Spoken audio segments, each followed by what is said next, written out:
rajim. Bismillahirrahmanirrahim. La ikraha fid din, qad tabayyana ar-rusydu minal ghayy. Wa may yakfur bit-taghuti wa yu'min billahi faqad istamsaka bil urwatil wuthqa la infisama laha wallahu samii'un 'aliim.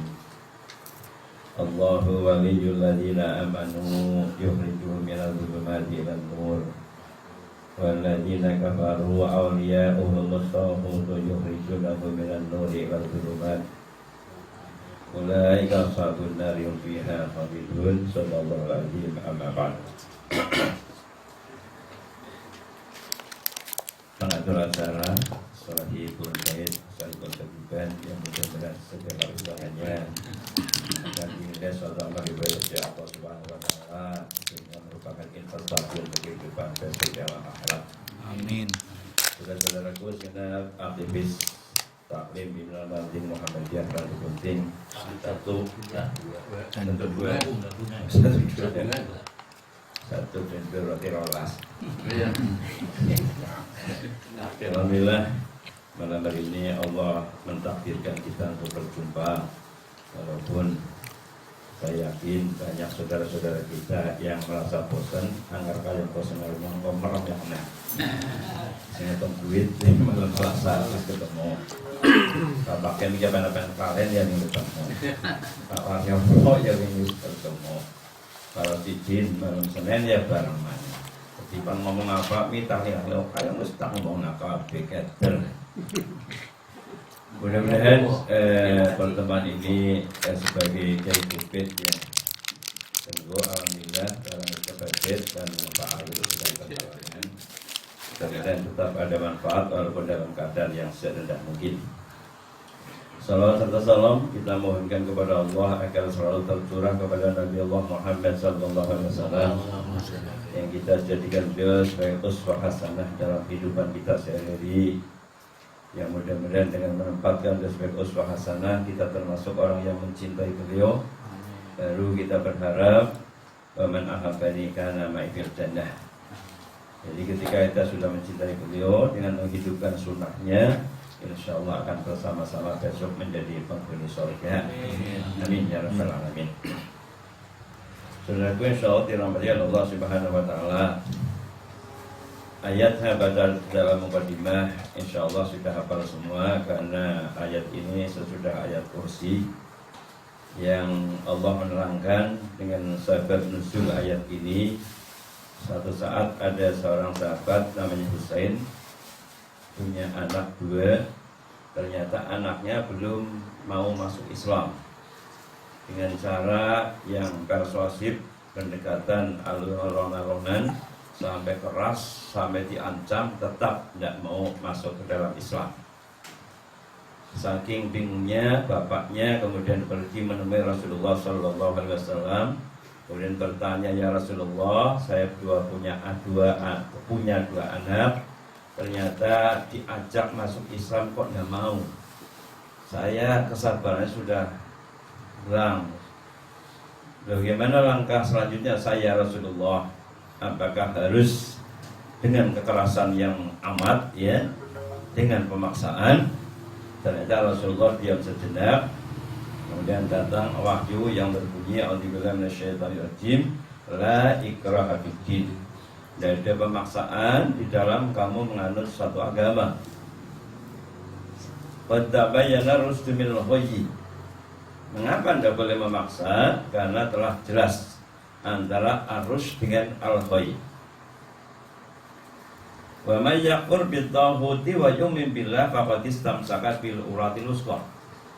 Siapa orangnya yang mengkufuri atau menutup diri dari perbuatan-perbuatan taghut, hijrah kepada iman kepada Allah, faqad istamsaka bil urwatil wuthqa, maka hakikatnya dia sedang berpegang teguh kepada tali yang amat kuat. Lam fisoma laha, tali itu selamanya tidak akan putus. Wallahu samii'un 'aliim. Allah Subhanahu wa ta'ala Maha mendengar dan juga Maha mengetahui. Allahu waliyyul ladzina amanu. Allah adalah penolong bagi orang beriman. Yukhrijuhum minadh dhulumati ilan nur. Karena dia Allah yang telah mengeluarkan kita, membimbing kita dari alam yang gelap menuju alam yang terang benderang. Walladzina amanu walladzina kafaru awliya'uhumut taghutu yukhrijunahum minan nuri ila dhulumat. Sedang bagi orang yang kafir, menjadikan tauhid itu sebagai penolong-penolongnya. Ulaika sabunnar hum fiha khalidun. Mereka adalah calon-calon penghuni neraka dan kekal di dalamnya. Saudaraku, insyaallah dirahmati Allah Subhanahu wa taala. Ayat ini menggambarkan kepada kita semua bahwa dakwah itu ditujukan kepada dua objek dakwah. Yang pertama kepada orang-orang yang awam ya terhadap agama, walaupun mereka sudah beragama Islam, yang tujuannya untuk pemantapan. Yang kedua adalah dakwah yang ditujukan kepada orang-orang yang belum masuk Islam. Yang pertama kepada sesama muslim, kita berdakwah untuk memantapkan apa itu Islam. Banyak orang Islam yang tidak tahu, padahal dia muslim, ditanya apa itu Islam, tidak tahu. Jadi orang-orang awam yang dalam Islam ini hanya mengikuti apa yang dikatakan oleh pemimpin-pemimpin mereka, dikatakan oleh mungkin kiai-kiai mereka, ulama-ulama mereka, tanpa adanya unsur ingin mengetahui secara pasti. Ini pernah terjadi pada kaum Bani Israel. Wa minhum ummiyuna la ya'lamuna kitab illa amaniya wa inhum illa yadunun. Jadi orang awam pada Bani Israel itu adalah orang-orang yang ummi tadi. Mereka hanya mengerjakan apa-apa yang mereka persangkakan itu satu kebaikan. Betul. Mereka tidak tahu isi daripada kitab mereka sendiri. Ini kaum muslimin diharapkan jangan sampai begitu. Karena apa? Karena orang Islam antara yang mengajar dan yang diajar, antara menyampaikan dengan yang mendengarkan, itu besok akan bertanggung jawab sendiri-sendiri. Lihat surat Al-Baqarah ayat 166, ittabara'al ladzina tubi'u minal ladzina ittabaru alladzina taba'u minal ladzina tubi'u wa ra'awul adab wa taqatta'at bihimul asbab. Wa qala alladzina taba'u la anna lana karratan fa natabara'u minhum kama tabara'u minna. Jadi besok akan diminta perjanjian sendiri-sendiri. Ketika neraka ini sudah berada di samping mereka, ada serombongan manusia yang sedang bahasa kenene ki rudu. Antara yang mengikut, antara yang diikut dan yang mengikut. Tubi'u dan tabi'u. Yang mengikut, kalau tubi'u itu adalah yang diikut, antara mengikut dan diikut itu mereka akan bertengkar. Orang-orang yang mengikut mengatakan bahasa randu gentinge anggar yo ngarti kemiyen ente jebule salah idebak. Jadi anak idebak nyong ora melu ente. Wa qala alladziina tabawu la na'law anna lana karatan fala tabarru min kama tabarru minna. Kadzalika yurihimullahu a'malahum hasaratin 'alaihim wa ma hum bikharijin minan nar. Jadi mereka yang mengikuti karena tidak pernah berpikir. Sing penting apa cara ngarep melu kabeh.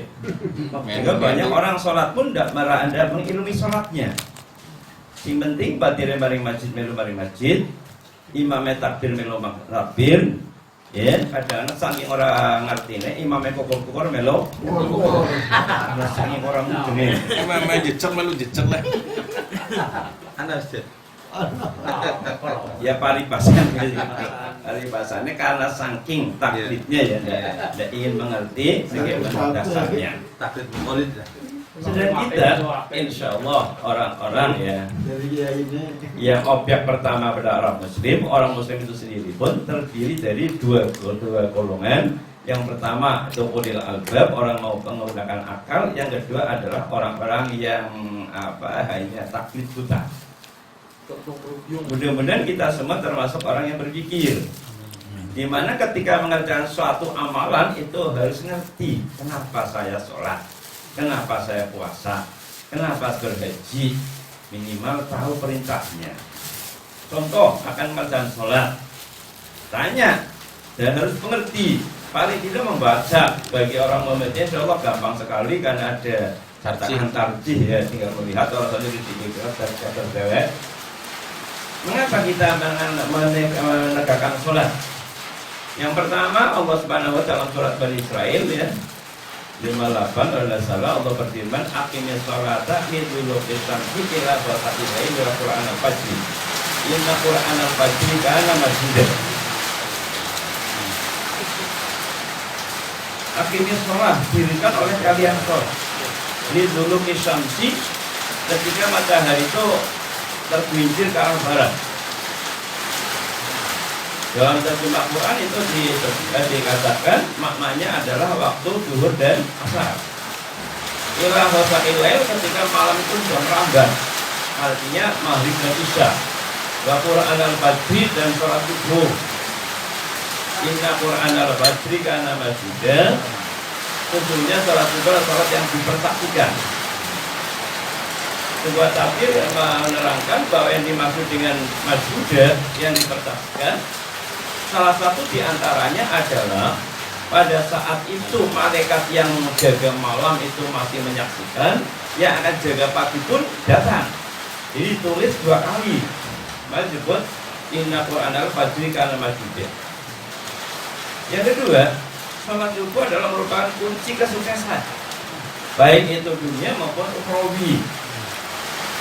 Dari sini kemudian Presiden Erdogan ya punya satu inisiatif meyakini bahwa sholat subuh adalah kunci kesuksesan, tidak hanya merubah nasib seorang saja, keluarga saja, bahkan bangsa.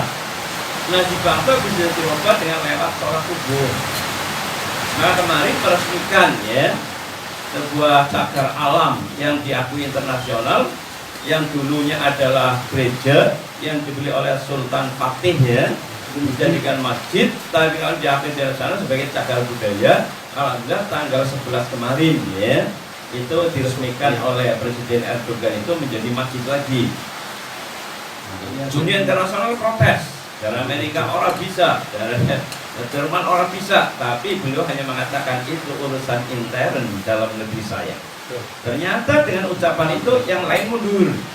Karena apa? Ternyata mereka mengamalkan ajaran Islam dengan sebenar-benarnya, bahwa sholat subuh merupakan sholat yang paling bisa merubah nasib seseorang dari yang kurang baik menjadi lebih baik. Ternyata di sana yang menurut kabar-kabar yang saya dengar dan pernah ditayangkan televisi, ternyata sholat subuh itu alhamdulillah ya itu sesaknya, banyaknya jamaah itu hampir sama dengan sholat Jumat. Alhamdulillah, orang Indonesia juga kayak gitu udah ya. Iya, hampir. Ketika kita mengerjakan, tahu bahwa yang dikerjakan adalah perintah Allah Subhanahu wa ta'ala. Kemudian bagaimana Rasulullah? Hadis Rasul menerangkan ketika Rasulullah sedang duduk mujalasah, datang seorang yang tidak dikenal, ternyata beliau adalah malaikat Jibril yang bertanya pada Rasulullah, "Akhbirni al-Islam." Beliau menjawab, "Al-Islam asyhadu an la ilaha illallah wa anna Muhammadar Rasulullah wa iqamis shalah atau wa tuqimunas shalah." Hendaklah kalian untuk mendirikan sholat. Jadi ketika kita mengerjakan, insya Allah ya, saya tahu dalilnya, tahu perintahnya, tidak sembarang mengikuti. Kita memang taklid, tapi bukan taklid yang buta, ya, mengikuti, tapi yang diikuti itu juga menunjukkan. Kenapa saya menyampaikan ini? Karena data ini, ya, bagaimana tadi sampaikan bahwa seorang imam ya di pengajian Lore sampaikan yang bernama Hasan Basri pernah ditanya yang pertama oleh seorang pengusaha yang gagal, bangkrut. Bertanya, "Weseh, kenapa saya usahanya kok bangkrut? Saingannya banyak, modelnya enteng, gimana solusinya Weseh?" Saya hanya menjawab, "Istagfirullah, kon njaluk ampunan mari Gusti Allah."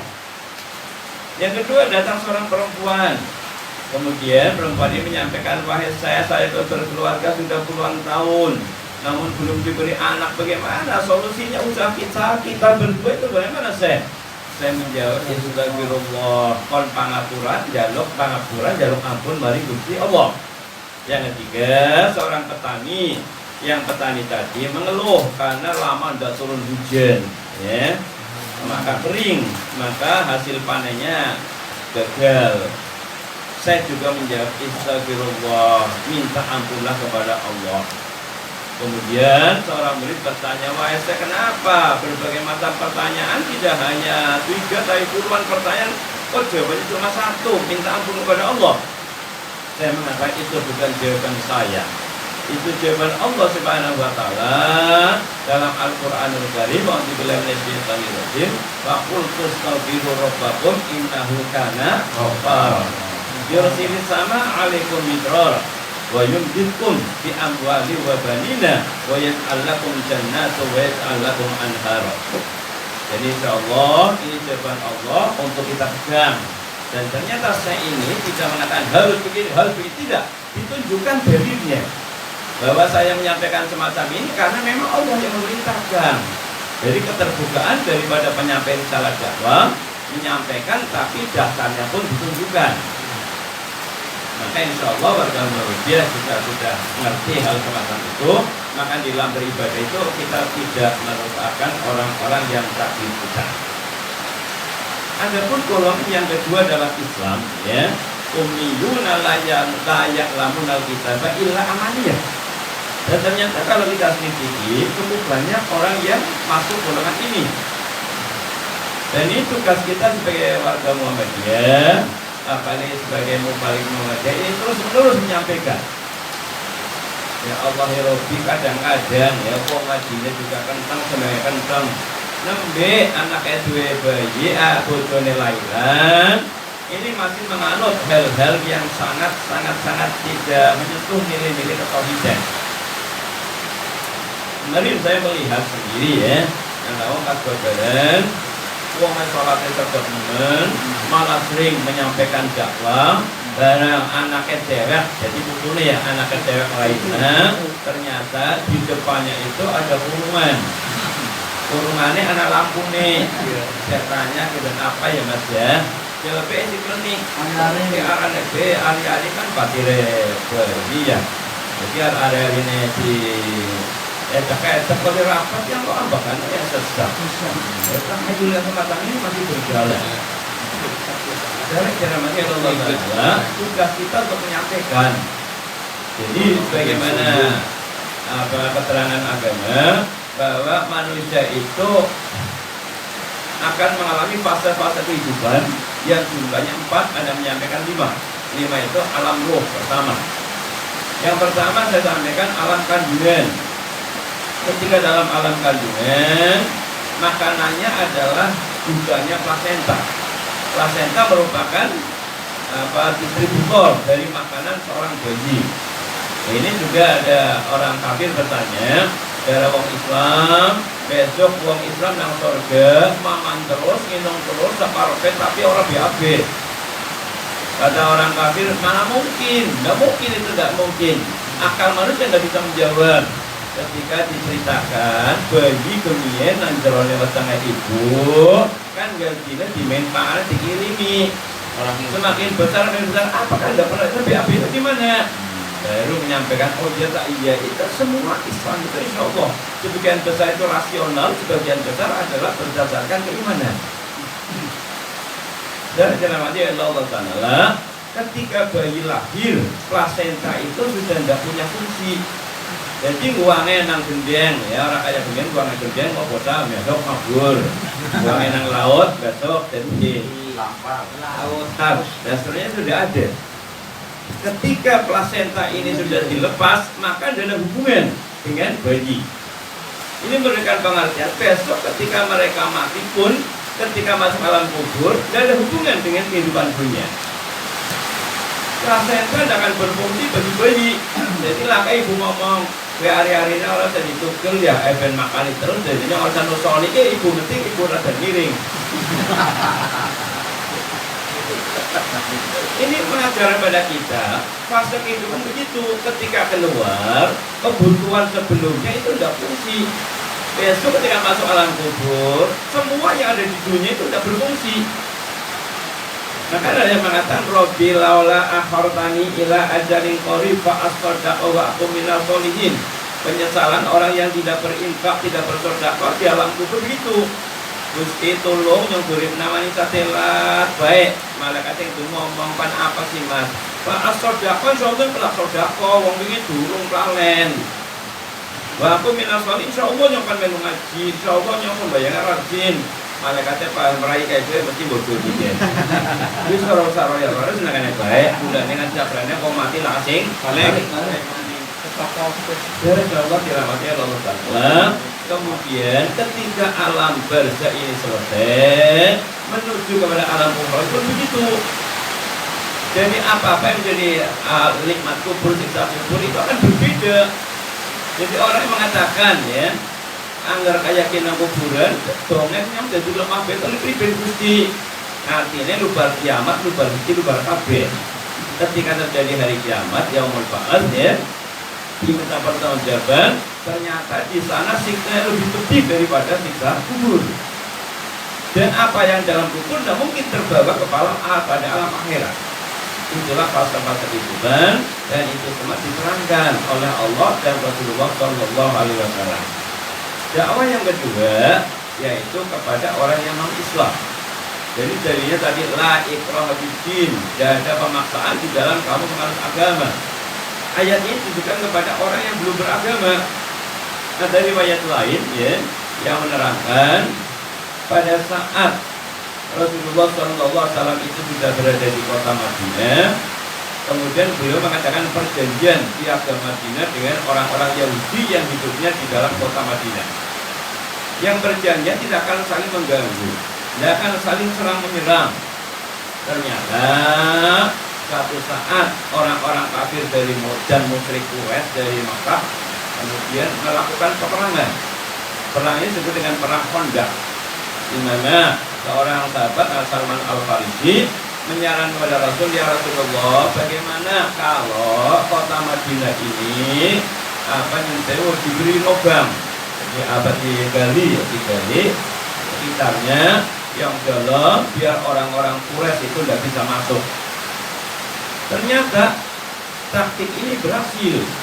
Orang-orang Makkah akan menyerang ke Madinah dengan adanya lubang yang sangat besar dan dalam, mereka tidak bisa masuk kota Madinah. Kemudian melakukan perkemahan, ternyata terjang angin yang dahsyat, mereka lari pulang layar. Ketika diselidiki, kenapa orang Makkah ini menyerang Madinah? Ternyata sudah melakukan perjanjian dengan orang-orang Madinah dari dalam kota. Yang tujuannya, engkau wong sing jaba nyerang, sing jaba ngepung, kau sing jeropan menghantam dari dalam. Jadi perjuangan mereka sekali pukul Islam pasti hancur.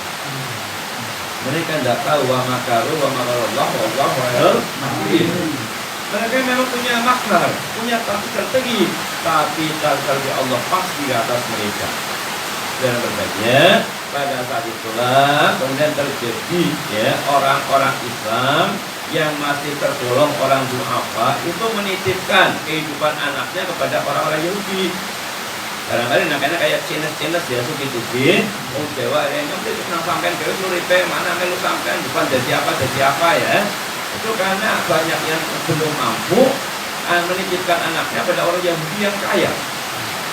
Ketika orang Yahudi diusir karena khianat kepada Rasulullah, ternyata anak-anak ini bingung, pengen melu majikane agama Yahudi, pengen melu bapane turun pantia kuat, bingung. Turun ayat ini la ikraha fiddin, ya boleh memilih mau menjadi Yahudi monggo, menjadi Islam monggo. Kenapa? Alasannya tadi saya lanjutkan. Qad tabayyana rusydu minal ghayy.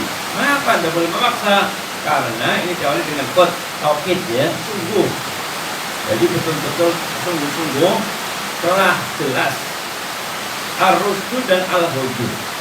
Apa ar-rusydu? Ar-rusydu adalah hati seseorang yang sudah terbuka untuk menerima hidayah dari Allah Subhanahu wa taala. Indikatornya orang ini ketika melangkah bergerak sesuatu pasti menuju pada yang baik. Dua kuping ya pengennya ngomong pengajian. Dengan dalam nawang dia sing orang iman ya, anak saya nonton televisi pasti pengennya sing hiburan. Kemudian terus kalau ujungnya bosan kan itu ya. Tapi kalau kalian tidak, Bismillah pasti pengennya sing benar-benar, sing apik-apik, sing tausiah-tausiah. Dua mata, insya Allah pengennya membaca hal-hal yang bermanfaat. Kemudian punya kaki ingin dilangkah pada tempat-tempat yang baik. Ngarpan maring tempat maksiat kan gani tenggule rara. Kadang-kadang terbalik ke pan maring pengajian boyok yang betul, barang pantesir malah ya. Nah ini kembalikan orang yang disebut dengan arusdu, orang yang mendapat hidayah Allah, terbuka hatinya untuk melihat kebaikan, cenderung kepada hal-hal yang baik. Ngomongnya pengennya sing baik, lalu rezeki pengennya sing halal, itu tandanya orang ini sudah masuk ke dalam golongan orang-orang ar-rasyid.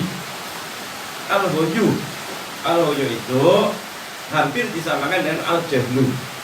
Kalau al-jahlu adalah kebohongan yang untuk menghilangkan kebohongan itu dengan mencari ilmu. Tapi kalau al-hoyu adalah sebuah hati ya, seperti yang tertutup. Yang usaha untuk menghilangkan al-hoyu itu adalah untuk mencari hidayah. Itu berusaha datang pengajian kancanan kalau sing benar-benar insya Allah cara ini menuju kepada turunnya hidayah dari Allah Subhanahu wa Ta'ala. Dan antara hak dan batil itu pasti akan berbeda. Mulai kalau nyolong bismillah karena nanti sebenarnya penyopet ya orang karena nanti bismillah kalau apik nyolong ke salah. Jadi tidak bisa bersatu antara ar-rusdu dan al-hoyu. Nah ke dalam Al-Quran ada satu kalimat yang mengatakan hal yastawil khabithu wat thayyibu walau ajabaka kasratul khabith wattaqullah. Apakah sama antara khabith dengan jadi saya sampaikan, saya ulangi, hal yastawil a'ma wal basir. Pertama, apakah sama orang yang melihat dengan orang yang buta? Hal yastawi dzulumati wan nur, apakah sama antara gelap dan terang? Jawabannya pasti berbeda. Hal yastawi al-khabithu wat thayyibu. Antara yang thayyib dengan yang khabith, yang salah, yang dosa pasti berbeda. Walau aja khabith, walaupun kenyataannya orang berbuat salah itu lebih banyak dibanding dengan orang yang berbuat benar. Saya di Bibasnya sering mencontohkan, misalnya ada bocah loro kelas 6 SDKB, wong tuane loro tetangganen, suarane bocah loro kaligane vokale bagus-bagus. Ini siji pengen anak keke jadi biduan, akhirnya ngundang guru vokal. Saya bisa ngundang guru vokal, undangnya guru nyanyi. Saya bisa ngundang nyanyi, alhamdulillah ngundang guru nari. Bisa nembang apik ya, bisa joget apik, yang sewu kemudian diberi pelajaran untuk penampilan. Akhirnya sukses, orang suwe jadi biduan terkenal. Karena terkenal, undang mana-mana ya, yang sewu undang mari Kalimantan balik oleh ditunggu 5 juta, undang mari Surabaya oleh 50 juta. Undang maring Palembang wali 1 juta. Umur 1 tahun ibunya langsung diangkat nak haji kalau bapaknya. Cicine suarane apik, bapaknya kalau pengen bocah kiye jadi qori. Ya. Jadi bocah sing ngajine apik, akhirnya mengikuti ngaji yang bagus-bagus. Akhirnya suwe-suwe sering diundang nang siji nang wong sunatan, ada anak wong puputan, baliknya oli apa? Oli kadang-kadang tastok, jerone digoreti dibeli anak kesemeke, anak-anak aneh. Ya Allah ya Rabbi, anak-anak naseng. Kalau boleh takkan bagi kira-kira gue anaknya panjenengan suka sing ngajine apik apa suka sing nembangin apik? Jujur jawab. Soalnya anggar nembangin apik delak maning wong tuane takkan haji. Tapi anggar mau ngaji nabi, oleh pun nanas toh. Nah ini ayat ini dimaksud begitu Bapak Ibu. Apakah sama yang salah dengan yang benar? Apakah sama Allah dengan atau pasti berbeda? walau ajaka robbal walaupun kamu takjub kepada yang lebih. Kan mana ngomong kepada di biduan ya satelit bapaknya jangan kaji itu takjub namanya. Walau ajaka ajib anak kekai. Tapi laptop bisa wong tuane jangan malah tok karena rumah apa. Kayak tinggalnya Abdul Razak bapaknya Ayu Ting Ting kan itu gimana? Padahal itu Dan apa namanya? ya apa tapi Pan. beda dengan bapaknya Kori-Kori. Ya Allah ya Rabbi, ngajinya penafik nemen ya paling-paling oli kayak gue tasak resep tapi wong sing takwa ora eram mon yang mau anaknya satelah tak oli duit akeh karena bisa joget bisa koyak kadang bisa jiplong kadang duit akeh kita disuruh untuk bertakwa kepada Allah. Walau aja kalau terlebih wattaqullah dia maring dosa maksudnya mesti maring dosa. Dengan ceramahnya Allah Taala kembali kepada kota bayat Rasulullah Wajib. Wa may yakfur bitahuti wa yu'min billahi faqad istamsaka bil urwatil wuthqa. Siapa orang yang mengkufuri, maksudnya menutup hati. Kufur itu kan kalau dari bentuk bahasa kafar yakfur kufran bahwa kafirun. Kafir itu orang yang tertutup. Jadi orang yang tertutup hatinya kemudian berusaha wa may yakfur bitahuti. Ini pakai apa? Mudhari ya, fi'il mudhari. Maksudnya waktu menunjukkan sedang siapa orangnya yang mau mengerjakan ya, mengkufuri, menutup diri dengan perbuatan-perbuatan tauhid. Wa yu'min billah, pindah kepada iman kepada Allah. Faqad istamsaka bil urwatil wuthqa. Dia sedang memegang tali yang amat kuat. Tali ini yaitu agama Islam. Saudara insyaallah dirahmati Allah Subhanahu wa taala. Tauhid itu yang bagaimana? Iman kepada Allah bagaimana? Iman kepada Allah tadi sudah sampaikan, yaitu cabang-cabangnya banyak sekali. Yang jelas iman kepada Allah itu pertama itu meyakini keabsahan Allah dengan segala kuasanya. Dalam doa salat tahajud kita sudah mengatakan ya, antal haqqu wa wa'dukal haqqu wa qaulukal haqqu wa liqa'ukal haqqu wal jannatu haqqu wan naru haqqu wan nabiyyuna haqqu was sa'atu haqqu. Jadi keadaan Allah itu pasti, ucapannya pasti, janjinya pasti, perjuangan pasti.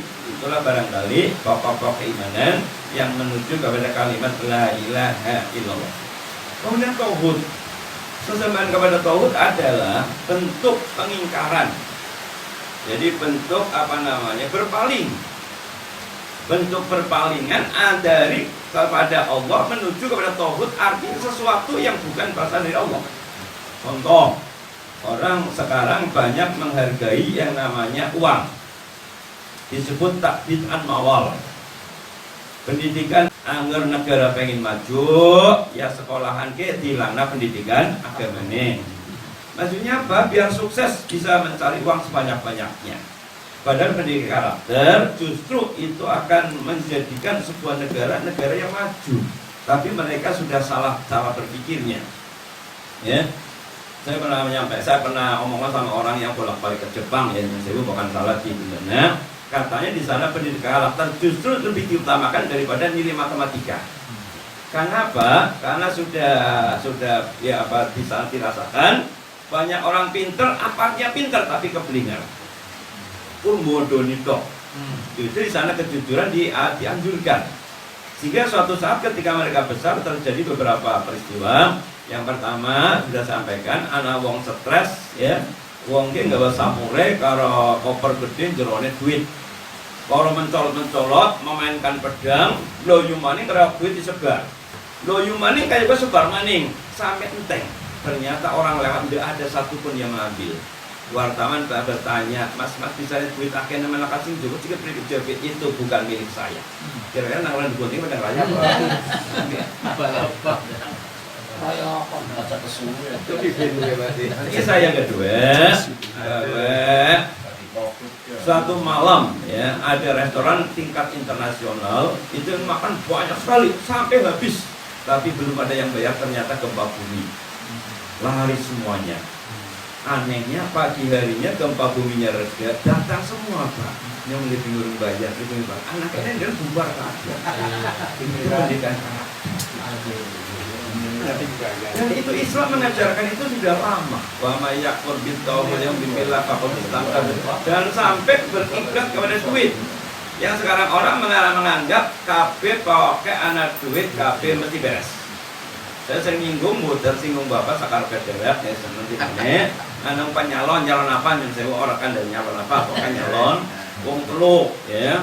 Siji siapa tuh nakani masyarakat tolong ya cak lain marinyong ya, main atusan. Aja khawatir Pak, nyungsoni satu yang mesti kalingan sampean. Aja khawatir insyaallah.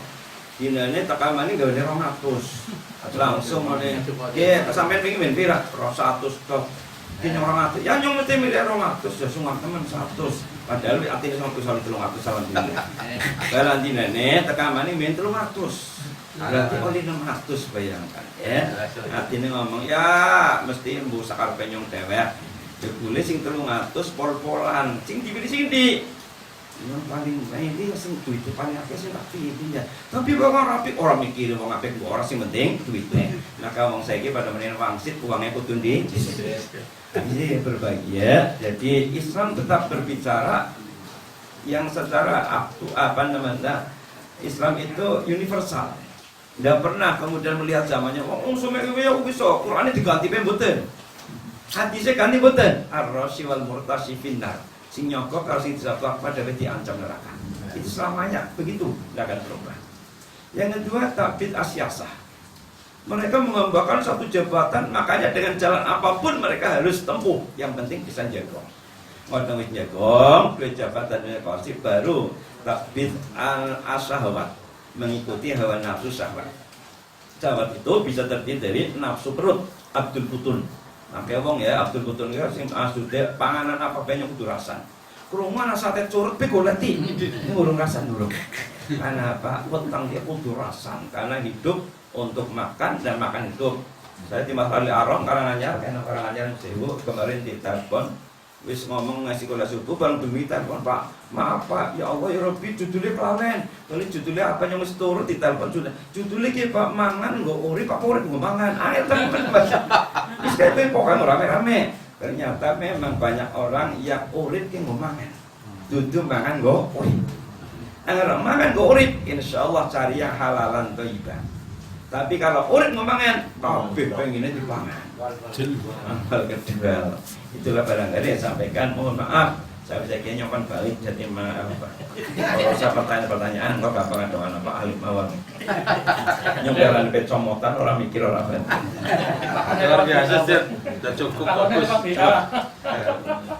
Yang benar pasti benar dan itu mutlak dari Allah Subhanahu wa taala. Yang salah itu memang karena kebodohan saya. Saya mohon maaf kalau ada yang salah tolong diluruskan, yang hilaf mohon dimaafkan. Assalamualaikum warahmatullahi wabarakatuh. Waalaikumsalam.